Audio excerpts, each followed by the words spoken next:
kita dulu ya. Ya, terima kasih Bu. Pak Charles dulu, baru nanti Bu Irma. Ya. Bapak Ibu, khususnya Pak Slamet dan teman-teman, saya rasa kita semua punya rasa keprihatinan yang sama.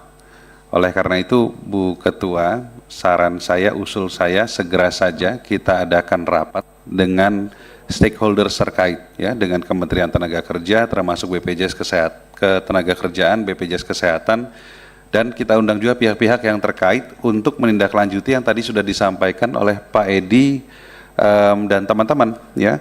Kita buat posko penyelesaian sehingga hak-hak pekerja yang ada di Sritex ini bisa segera diselesaikan sesuai dengan aturan yang berlaku. Karena prediksi saya, badai PHK ini sepertinya tidak berhenti di Sritex saja, sehingga kita berharap penyelesaian yang nanti diselesaikan atau dibuat oleh posko ini atau apapun bentuknya bisa menjadi benchmarking ketika perusahaan-perusahaan lain menghadapi permasalahan yang serupa. Tentu kita berharap ini enggak terjadi.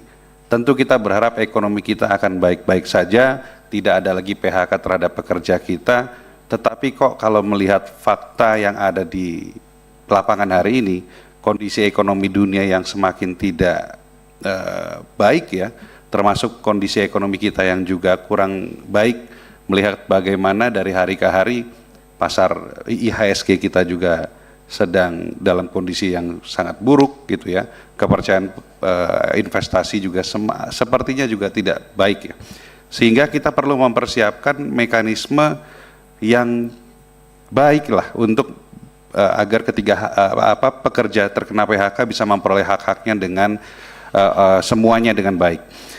Bapak Ibu, khususnya Pak Slamet dan teman-teman, salam hormat untuk teman-teman pekerja Sritex.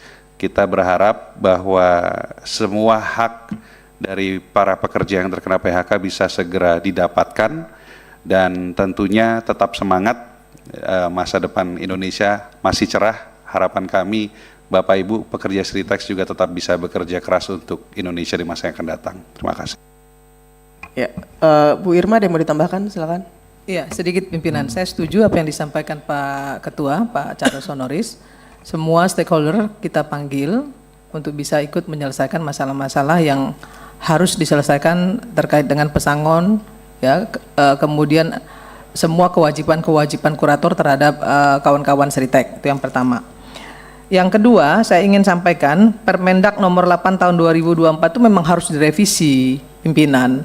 Jadi kita harus bicara, tadi Pak Sares bilang soal badai PHK ini belum tentu berakhir di Sritex, akan berlanjut, bisa jadi ini akan berlanjut. Maka kemudian yang harus dilakukan oleh Kementerian Tenaga Kerja itu harus jelas, ya, revisi Undang-Undang nomor 8 tahun 2024 terkait peraturan impor tekstil yang menghilangkan peraturan teknis impor pakaian jadi.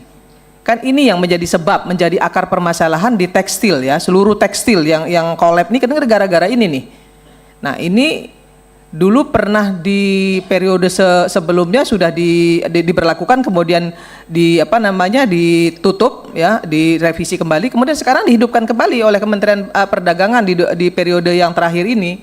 Nah, ini harusnya Kementerian Tenaga Kerja berkoordinasi dengan Kementerian Perdagangan, ini tutup nih, ya, kalau nggak mau terjadi PHK massal lagi nih, ya, di banyak produk perusahaan tekstil.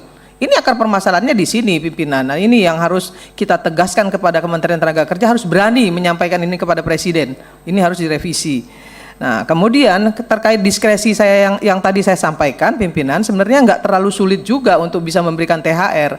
Kan Sritex ini kan bukan hanya tekstil, banyak perusahaan-perusahaan, anak perusahaan-perusahaan yang lain harusnya bisa dilakukan, diambil keputusan diskresi yang kemudian bisa difasilitasi oleh Komisi 9 dan pemerintah untuk memberikan THR kepada kawan-kawan Sritex. Ini nggak sulit kalau memang ada kemauan.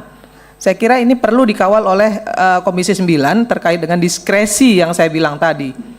Saya yakin itu nggak sulit, ya, kalau untuk bayar THR itu nggak sulit, karena Sritex ini punya banyak anak perusahaan yang bisa kemudian dimintakan diskresinya melalui Komisi 9 dan pemerintah. Terima kasih pimpinan. Assalamualaikum warahmatullahi wabarakatuh. Waalaikumsalam.